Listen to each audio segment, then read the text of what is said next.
Speaking of Uh, stuff that's changing, yeah, man, yeah. man, So HBO just yeah, just so same cutting out my company. heart here. Okay. So Westworld. Westworld is a show that we've covered on the podcast. We haven't Extensively. finished covering the latest season, season 4. Try But I intend to get to it because I was actually liking it. Same. So, but there will be no more. I I mean, it's know. sort of like we had with Raised by Wolves and I looking for know. more, and now, yeah, this Yeah, this yeah. is their fault, though. I think this is their like so. Westworld season 1, I think it was the show that was the offbeat to Game of Thrones. Mhm. So you people had people tuning in for Game of Thrones, and hopefully some people were sticking around, when it wasn't airing for Westworld. And And so they were. Season yeah. 1, people definitely were. Mhm. And then season 2 was a little weirder for some people. A little too weird, I think. Yep. The when you talk to people about it, some people really weren't okay with how that season unfolded and didn't feel it made a lot of sense. I know we both really liked it still, Yes. even though I don't think it lived up to the first season. There was a lot Right. good to be had there. Right, I think we were Um, fair in acknowledging its weak points. I mean, mhm. it wasn't season 1 and it didn't exceed season 1, but there were still, like, solidly good things about the plot and the acting to Yep. carry it. Yep. Yep. And then there was a big delay. And now I haven't looked this up and verified it myself, so with a grain of salt. But I've heard someone mention recently that they had a script for season 3, and then they trashed it all, the whole thing, and rewrote it. Oh, And interesting. it it's why we have a season that took longer to get and feels really different from Yes. the preceding 2 seasons. Yes. And it was a extreme downgrade in a lot of ways. Like we Yes. both liked stuff in it for sure. I think it Sure. started stronger than it really failed to end, well. Um, but yeah, I mean, but combined with the delay and then a season that for the people that did come back really didn't land. And I think probably by that point was Game of Thrones done or Oof, I don't wrapping. remember. I just feel like I maybe unfortunately don't HBO remember. wasn't getting the draw at the time for Right. people, like if you weren't there already. Yeah, yeah. I totally get what you're saying. Yeah, I think the gap worked against Westworld in 2 ways. One, the people who were retuning in saw a different show than what they remembered because it was so vastly different. And yeah, I think there was already if Game of Thrones wasn't over, it would have been in its like last gasps where everybody was so disappointed that I don't Mhm. think anybody had the time to stick around for Westworld. You know what I mean? Like there was Yeah. already like a sense of like hate watching the end of Game of Thrones and it Yeah. was like I'm not doing that with another show. Mhm. Mhm.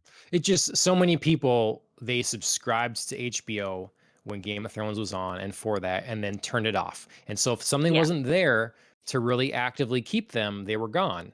And And Westworld this being gone would for a not have. while, out of sight, out of mind. Yeah, like you say. And so then by the time season 4 rolls around, and by every measure we can find thus far, it is a much better season. Vast It's improvement. too little too late. Yeah. Too little Yeah, too late. it's somewhere I think for me in the middle of season 1 and season 2. Do you know what Mhm. I mean? Like season Mhm. 4, I like it more than season 2 because I think it's a little bit more of its own thing, whereas season 2 for all of the good things it had did feel like it was lacking when compared to season 1 because it was similar, it was still in the same world, in the same vein. Yeah. I think season 4 has the freedom of not being tied to Westworld. I'm so glad spoilers Yeah. are still up because 'cause I'm just, like, giving stuff away if you haven't watched it. Um, but yeah. it's really too bad because I feel like season 4 really found some great footing and Hmm. just got solidly back on track. I mean, I didn't think after season 3 there was any way that I was going to tolerate Aaron Paul's character of Caleb for another season, Right. and he Yeah. really just changed my mind about that. Yeah. Just totally reversed course. Um, and I think his portrayal and his relationship, of his character to Tandyway Newton's, oh my gosh, Maeve, is really one of the strongest points about season 4. Yep. Yeah. Yeah, it's really disappointing to me, especially because here in the cancellation announcement, they were looking at season 5 as wrapping up, um, the series, and it just burns me. It's like, why can't you give them one more? Mhm. I hate these like sudden cancellation cliffhangers. It just Uh, yeah, burns it me. it is Burns. too bad. It's I do like it was what Zaslav was recently quoted saying, like, it just doesn't make sense to spend, you know millions and millions of dollars and not make that back. Like, we just I mean, I can't know, keep I know, I operating at a deficit. know. I know. Like, but I yeah, I get it's it, but yeah, as a fan, obviously, you're just like incensed. You're just like, come on, we're so mhm. close. Yep.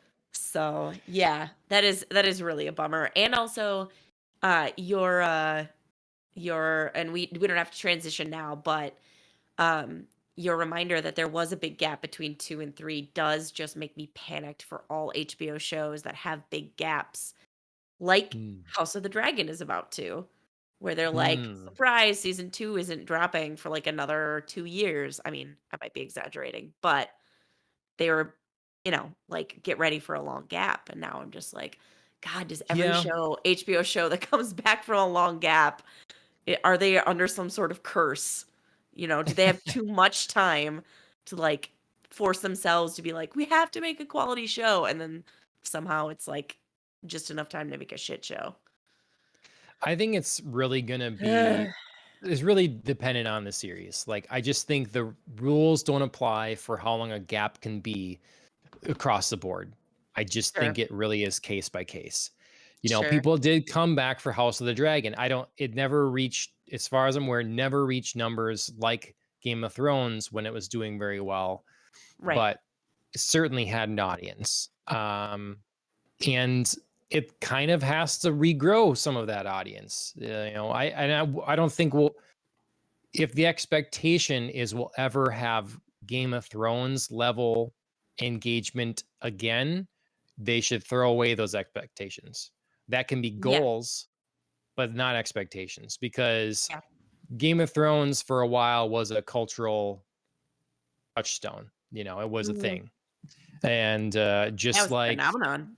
when the first Avengers movie came out, Yeah. like, that was a big deal. There was certain things that in modern cinema that were like everybody water cooler things, Right. and I wouldn't expect that again out of anything, even if you do strive for it.